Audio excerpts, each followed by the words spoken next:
Oke, assalamualaikum warahmatullahi wabarakatuh. Bismillahirrahmanirrahim. Semoga kita laris semua di hari ini, di hari Kamis. Semangat.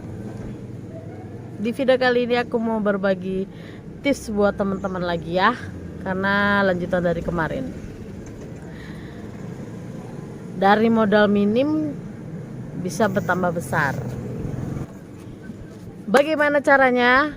Sebelum kalian nonton video aku, coba jangan lupa di subscribe, di like dan di komen. Oke, sudah di subscribe, langsung aja aku akan sedikit cerita dulu ya.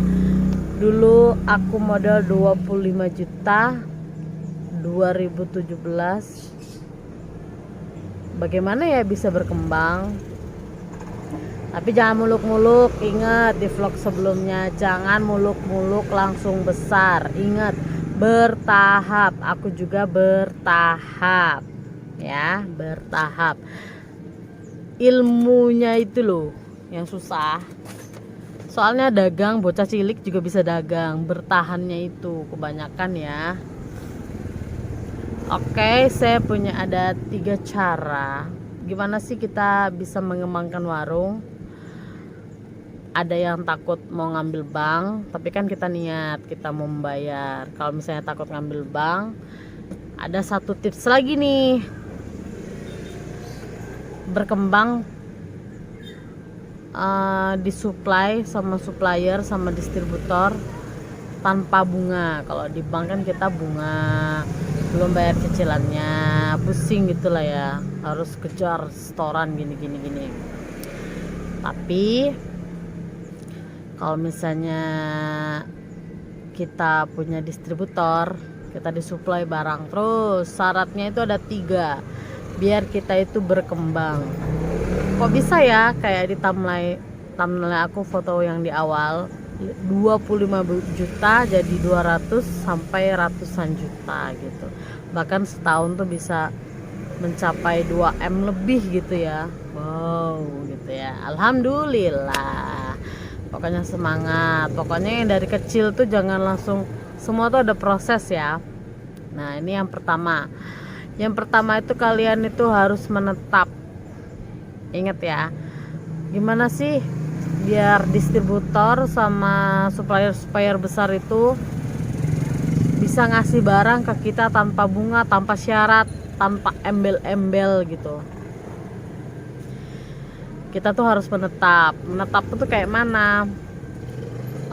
Bisa jadi kayak rumahnya di sini, terus itu KTP-nya KTP sini jelas. Soalnya apa, nanti kalau kita ada distributor kita dikasih minta nama loh, KTP, KK, foto-foto, terus itu foto warung, ditanyain warungnya ngontrak apa enggak, biasanya kayak gitu dalam pengambilan besar ya. Yang biasa kalau kayak Tempo Wings apa Unilever tuh biasanya kayak gitu. Gak apa-apa, repot di awal dikit, cuma fotokopi KTP segala macem. Kalau misalnya sudah lengkap, pengambilan pertama, kedua, ketiga itu dikasih 150. Pokoknya 3 kali itu harus cash dulu gitu. Enak kan? Tapi ya itu, kalau misalnya kita disuplai, kita emang harus wajib 2 minggu membayar. Jangan sampai kebanyakan gaya, mentang-mentang barang kita banyak, duit banyak, lupa gitu bayar cicilan. Enggak, walaupun kita disuplai juga kita harus bayar gitu. Jangan langsung banyak gayo banyak gaya gitu ya kan gitu. Ya beda lagi lah kalau saya mah orangnya emang nggak punya gitu, biasa-biasa aja. Terus yang kedua itu strategis tempatnya. Jadi ada yang tanya teman-teman subscriber itu, gimana ya kalau misalnya warung aku di dalam, bisa nggak distributor itu masuk ke dalam gitu. Kalau supplier kayak gitu itu sebenarnya jarang gitu loh masuk ke dalam gang itu atau apa gitu, karena mau nganter barangnya juga susah gitu, mau berkembangnya juga dikit kan. Aku lanjut lagi, maaf terputus karena aku sambil jualan di pinggir jalan ya kayak gitu, berisik. Kenapa sih kalau warung kita itu harus strategis, yaitu tadi ngirim barang kan juga susah gitu ya kan, namanya di dalam ya sulit gitu, mau berkembangnya juga kayak gitu, tempat juga kan minim, gang kayak gini berarti kan barangnya juga sedikit gitu.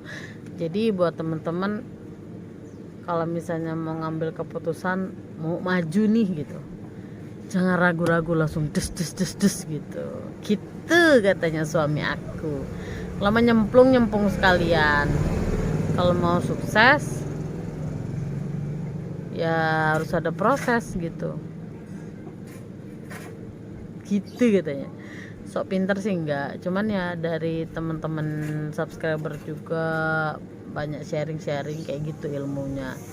Terus yang ketiga, kita punya jaminan, yaitu cuman tanda tangan atau tanda terima apa stempel yang punyanya.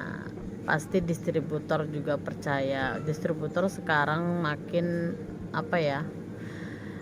makin ribet sih enggak, cuman ya kebanyakan menghindari, duitnya banyak dibawa kabur gitu sama kurirnya gitu. Jadi kalau misalnya kita jelas nih stempel warung penerima, jatuh temponya sekian, tanda tangan tuh yang punya tokonya, biasanya kayak gitu.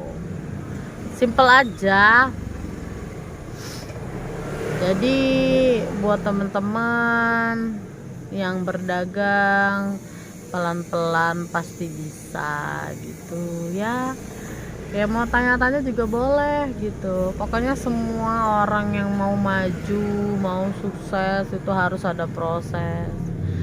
Kecil dulu mah dagangan mah sedikit, ditanyain orang ini nggak ada, tapi karena kita tekun, telaten gitu, sampai ditanyain sama orang, bosen nggak di warung. Kalau misalnya ditanyain bosen, tapi kan ngelihat lagi lo ke bawah, ngelihat kebanyakan di bawah, jangan dongak aja, karena ada yang lebih susah dari kita. Kalau kita ngeliatnya ke atas terus ya kurang terus kayak gitu. Uang yang biasa-biasa aja. 3 tahun gimana biar betah di warung.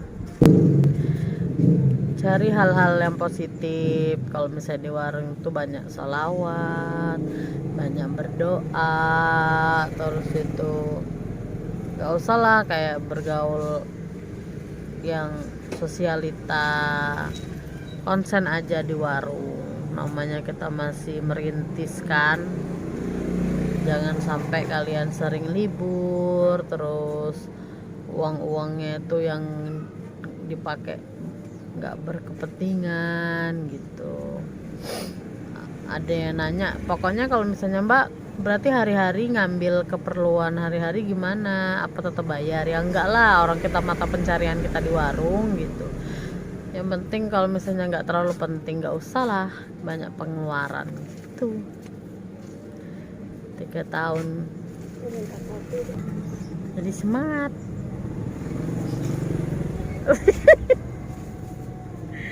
Dadah, assalamualaikum warahmatullahi wabarakatuh. Jangan lupa like, comment, dan subscribe, dan tekan tombol loncengnya biar gak ketinggalan videoku selanjutnya. Dadah.